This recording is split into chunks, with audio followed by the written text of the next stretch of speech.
তারেক রহমানের নির্বাচনী সফর নিয়ে আরও খবর জানবো। ময়মনসিংহ থেকে যুক্ত হচ্ছেন সহকর্মী মাসুদুর রহমান। মাসুদ, তারেক রহমান কয়টা নাগাদ পৌঁছাতে পারে এবং মাঠ জুড়ে নেতাকর্মীদের উপস্থিতি, আইন শৃঙ্খলা পরিস্থিতি কেমন দেখছেন?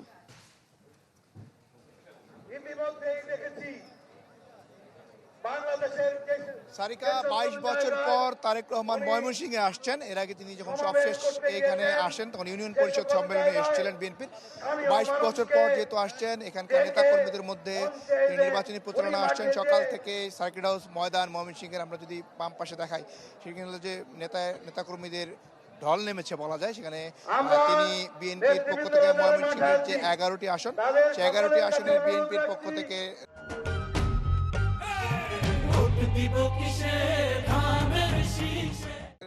তিনি ভোট চাবেন, ধানশিসের পক্ষে ভোট চাবেন এবং একই সাথে নেত্রকোনা এবং জামালপুর ও শেরপুরের মোট 4টি জেলার ময়মনসিংহ বিভাগের 24 জন প্রার্থীকে তিনি পরিচয় করিয়ে দেবেন। ধানশিসের পক্ষে প্রার্থীদের পক্ষে তিনি ভোট চাবেন। তিনি এরই মধ্যে মাওনা অতিক্রম করেছেন বলে আমরা জানতে পেরেছি এবং এটার সময় নির্ধারণ করা আছে সমাবেশের বেলা 2:30। তো সেখানে যদি 2:30টার আগে তিনি পৌঁছে যান, তিনি এই সময়টি এটি ঠিক সময়ে সম্পন্ন করে তিনি কিন্তু আবার গাজীপুরের একটি সমাবেশে যোগদান করবেন।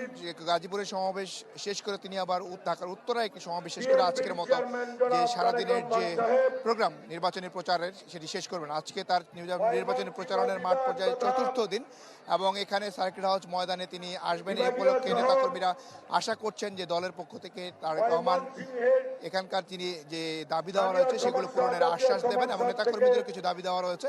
সার্বিকভাবে আমরা ধারণা করছি দুপুর 2টার মধ্যে তিনি এখানে পৌঁছে যাবেন এবং তার যে নির্ধারিত সময় তিনি সেই নির্ধারিত সময়ে তারেক রহমান এখানে পৌঁছানোর পর তিনি তার নির্বাচনী যে প্রচারণার যে বক্তব্য সেটি তিনি উপস্থাপনা করবেন বলে আমরা প্রাথমিকভাবে ধারণা করছি।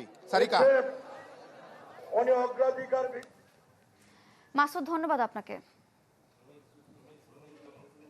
দর্শক, তারেক রহমানের নির্বাচনী সফর নিয়ে ময়মনসিংহ থেকে জানছিলাম।